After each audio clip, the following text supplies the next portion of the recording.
మన ప్రభువు ప్రియరక్షకుడైన క్రీస్తు వారి నామములో వీక్షకులందరికీ మా హృదయపూర్వకమైన వందనములు తెలియజేస్తూ ఉన్నాము. ప్రియులారా, ఈరోజు క్రైస్తవుని జీవితంలో రాబోయే పరలోకం కోసం భూమి మీద మన క్రైస్తవ జీవితం అంతయు శ్రమలే అనుభవించాలని ఎన్నో మారులు దేవుడు వేద గ్రంథంలో రాయించి ఉంచాడు.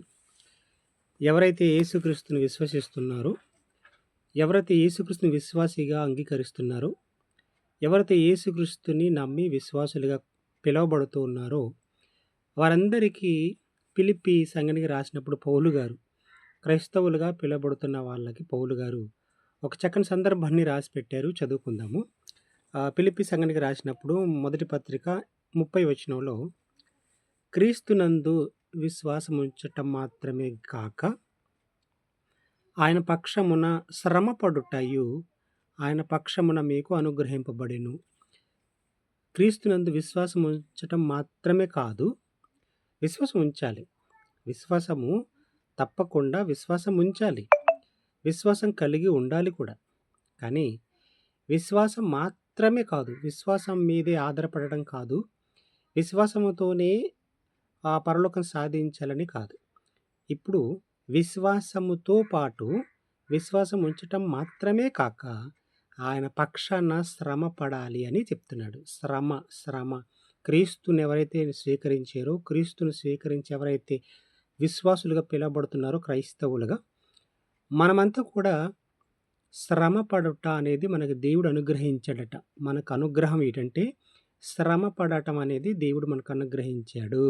ఆయన కృప శ్రమ పడాలని చెప్తున్నాడు.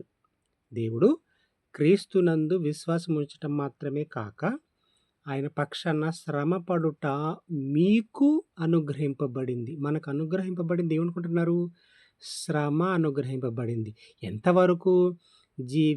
మనకు దేవుడిచ్చిన జీవిత కాలం అంతా శ్రమ అనుభవించాలని గ్రంథకర్త మనకు తెలియపరుచుచున్నాడు. శ్రమలు అనేవి జీవితకాలం వస్తాయని. అందుకే ఇక్కడ ఒక మాట చెప్పాడు. అపోస్తుల కార్యములు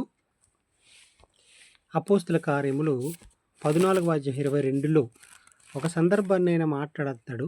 14:22లో అపోస్తుల కార్యములు మీరు చూడగలిగితే అక్కడ కూడా మాట్లాడతాడు. ఏమనంటే, మనుషులను దృఢపరిచి, అపోస్తుల కార్యం 14:22లో మనుషులను దృఢపరిచి విశ్వాసమందు నిలకడగా ఉండవలననియు అనేక శ్రమలు